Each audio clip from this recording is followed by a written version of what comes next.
Voter তালিকায় চুরি হচ্ছে, ইভিএম এ নয়, পরিষ্কার করে দিয়েছেন অভিষেক বন্দ্যোপাধ্যায়। যে অভিযোগ তিনি করছেন শতরূপাদি মারাত্মক, এবং সেটা পুরোপুরি নির্বাচন কমিশন করছে বিজেপিকে জেতাচ্ছে।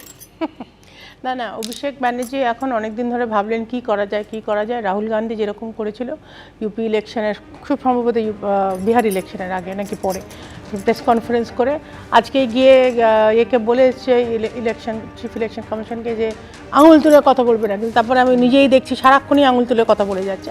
কেন আঙুলটা ওনারই একমাত্র তোলবার অধিকার আছে। এই যা খুশি বলুক, কিছু করা যাবে না। অনেকবার তো প্রথম থেকে এসআইআর হবে না, করতে দেবে না, ম্যান মার্কিং করো, অমুক করো তমুক করো করে এলো।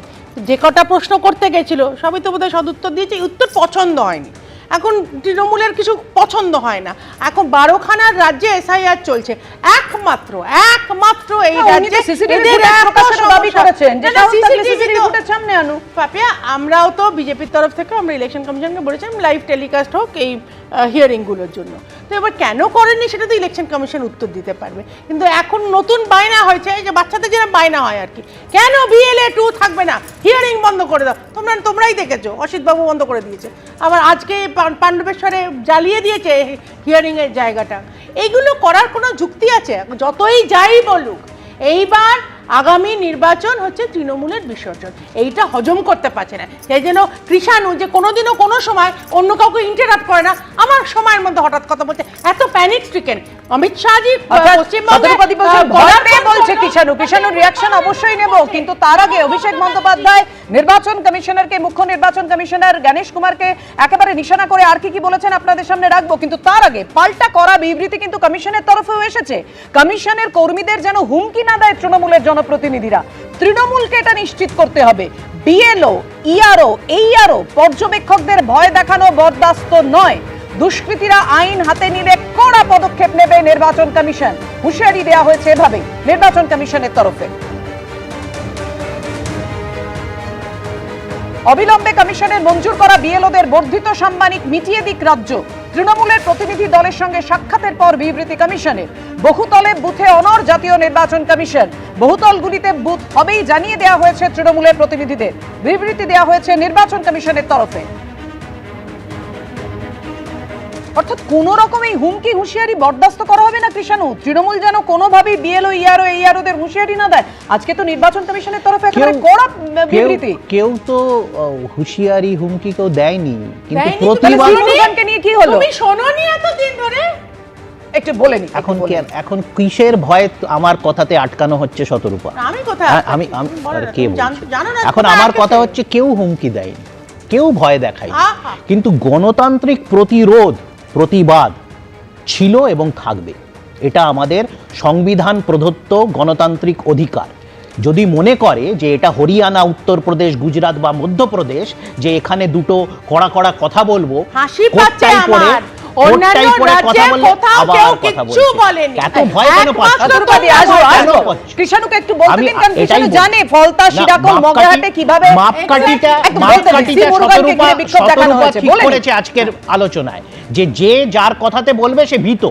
তো আমার কথাতে কি ভীত হয়ে? তুমি আমার সময় কথা বলেছো, তো তুমি বলছো তো এখন শতরূপাদি প্লিজ। আমি এটাই বলছি যে আমরা কোনো ভয় দেখাইনি, কিন্তু গণতান্ত্রিক প্রতিরোধ করার অধিকারও আমরা ছাড়বো না।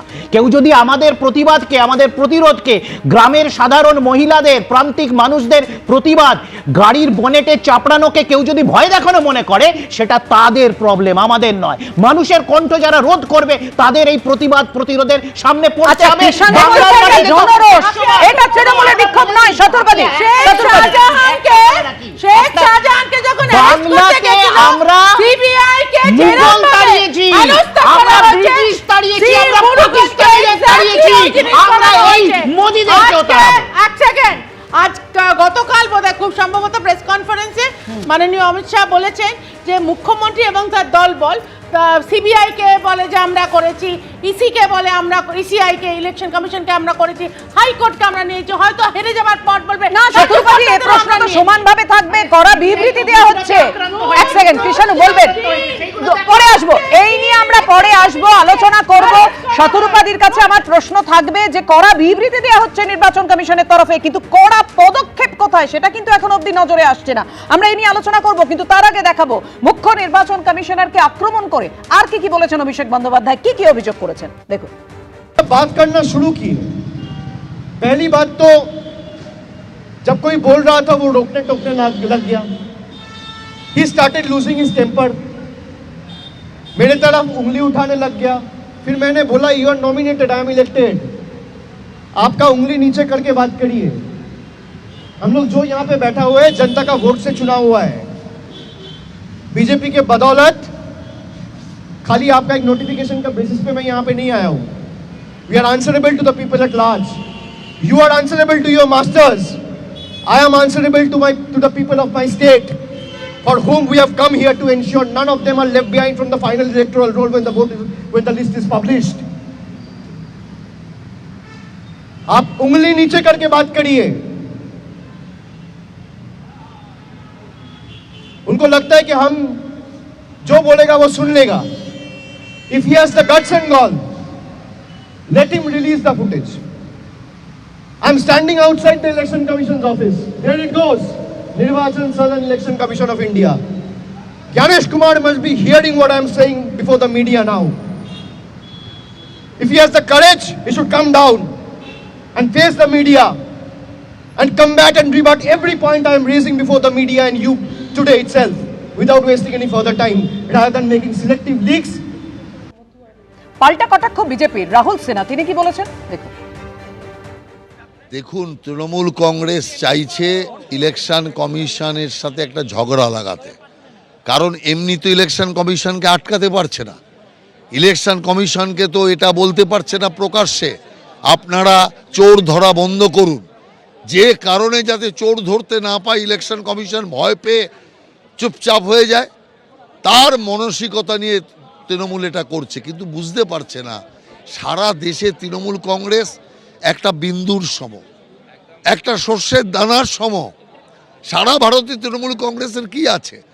আর এটা স্টেট ইলেকশন কমিশন নয়, এটা জাতীয় নির্বাচন কমিশন। বেশি গুন্ডামি করলে ওখানেই হয়তো জেলে চলে যাবে। দেবাশিস দা, আপনারা বলেন নির্বাচন কমিশনের সঙ্গে তৃণমূলের এই যে সংঘাত সেটা পুরোপুরি একেবারে একটা নাটক, একটা ছায়া যুদ্ধ।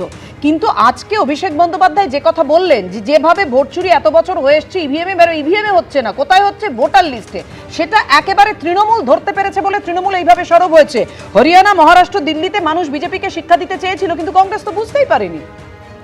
দেখো, আমি কোনো রাজনৈতিক দলের বিষয়ে কথা বলবো না, প্রতিক্রিয়া নিয়েও কথা বলবো না, কিন্তু আমাদের রাজ্যে চুরি করা, বিভিন্ন ক্ষেত্র জুড়ে চুরি করা, এই ব্যাপারে এক্সপার্টিস যদি কোথাও থেকে থাকে তাহলে চুরি ধরার ক্ষেত্রেও তাদের কোনো বিশেষ এক্সপার্টিস থাকতে পারে।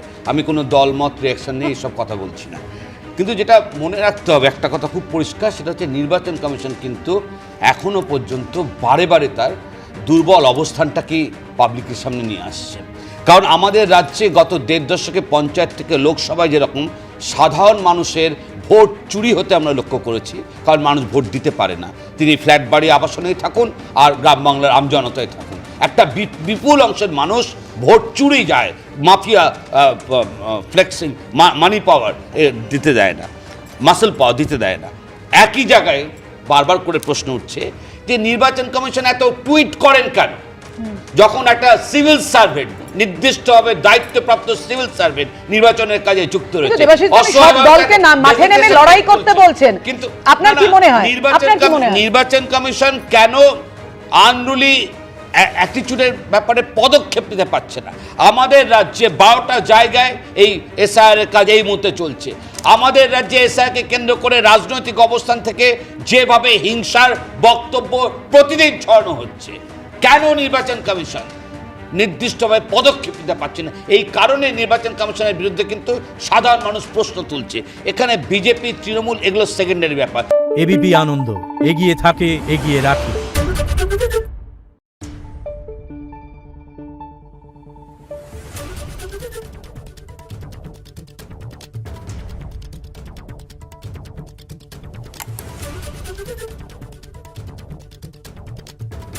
Thank you.